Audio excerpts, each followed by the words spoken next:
கொடுப்பதில் மிகச்சிறந்த முன்மாதிரி, பெஸ்ட் எக்ஸாம்பிள் ஃபார் கிவிங் யார் தெரியுமா? பிதா, குமாரன், பரிசுத்த ஆவியானவர் ஆகிய ஒன்றான மூவருமே கொடுப்பதில் மிகச்சிறந்த முன்மாதிரியாக இருக்கின்றனர். எப்படின்னு கேட்குறீங்களா? பிதா தம் குமாரனையே கொடுத்தார் அன்பின் நிமித்தம். குமாரன் தம் ஜீவனையே கொடுத்தார் அன்பின் நிமித்தம் நமக்காக. பரிசுத்த ஆவியாகிய தேற்றரவாளனை நமக்கு பிதாவும் குமாரனும் கொடுத்திருக்கின்றனர். ஏன்? அன்பின் நிமித்தம் நம்ம ரட்சிப்பதற்காக. ஆவியானவர் வேதாகமத்தை கொடுத்தார். வேதாகம சத்தியங்களை நமக்கு கொடுத்து கொண்டே இருக்கிறார் ஆவியானவர். சத்தியங்கள்லாம் படிக்கிறோம் பார்த்தீங்களா? எல்லாம் ஆவியானுடைய கிருபை.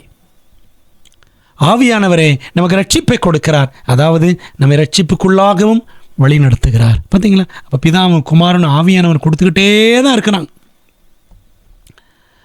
அன்பானவர்களே, ஆகவே பரலோகம் கொடுத்தல் என்ற விஷயத்தில் எவ்வளவு தீவிரமாக இருக்கிறது என்று உங்களுக்கு புரிகிறதா?